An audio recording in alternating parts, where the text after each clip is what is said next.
नमस्कार. जुन्नर टाइम्समध्ये स्वागत आहे. आणि आजपासून झेडपी आणि पंचायत समितीच्या फॉर्मची विक्री या ठिकाणी सुरू आहे. आणि कुसूर सावरगाव गटातून ज्या इच्छुक उमेदवार आहेत, संध्याताई भगत आपल्यासोबत आहे. नमस्कार. घेतला फॉर्म? नमस्कार. नाही, फॉर्म घ्यायला आतमध्ये चालले. पहिलं तुमचं दर्शन झालेलं आहे. किती लोक आलेत? बरेचसे लोक आलेले, जवळजवळ 100-150 लोक आहेत आलेले आहेत. काय आता मग फॉर्म तर घेताय तुम्ही, मग पक्षाचं काय फिक्स झाले? नाही, जनता हाच पक्ष. मी अपक्ष लढणार आहे. पक्ष कोणताही घेत नाहीये. मी अपक्ष लढते.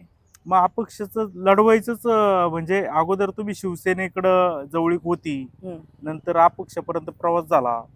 नक्की काय म्हणजे असं झालं? अगोदर काय कोणी शब्द द्यायला कमी पडलं, काय झालं?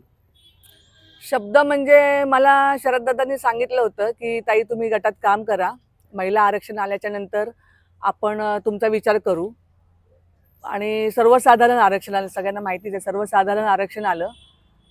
त्याप्रमाणे त्यांनी माझा विचार नाही केला कुठेही, मी काम करू नये. त्यांनी संतोष चव्हाणांचा विचार केला आणि त्यांना तिकीट दिली. पण पक्षाने ह्या संदर्भात माझ्याशी कोणतीही चर्चा केलेली नाही.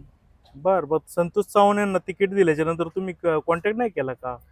बरेच वेळा संपर्क झालेला आहे माझा, परंतु मला निगेटिव्हच उत्तरं आली. पण लढायची भूमिका माझी पहिल्यापासून होती, त्यामुळे मी लढते. पण आता अपक्षच तुम्ही भूमिकेवर ठाम आहे का कोणत्या पक्षामध्ये जायचा विचार आहे दुसऱ्या? नाही, अपक्ष भूमिकेवर थांबेन. तुम्ही ही 100% निवडणूक लढवणार? 100%. संध्या भगतचा शब्द हा अखेरचा शब्द असतो. एकदा शब्द मी दिला म्हणजे दिला. जनतेची सेवा मी करणार म्हणजे करणार, माघार घेणार नाही. परंतु पक्षाचा एबी फॉर्म हा खूप मोठा विषय आहे आणि अपक्ष म्हणजे तुलनेने म्हणजे मतं कमी होतात अनेक लोकांची पक्ष नसल्यामुळं. तुम्हाला कसा प्रतिसाद मिळेल, काय वाटतं? आमच्या तालुक्याने अपक्ष आमदार निवडून दिलेला आहे. म्हणजे पहिली जी भावना होती की अपक्ष चालत नाही किंवा काय, असं नाहीये.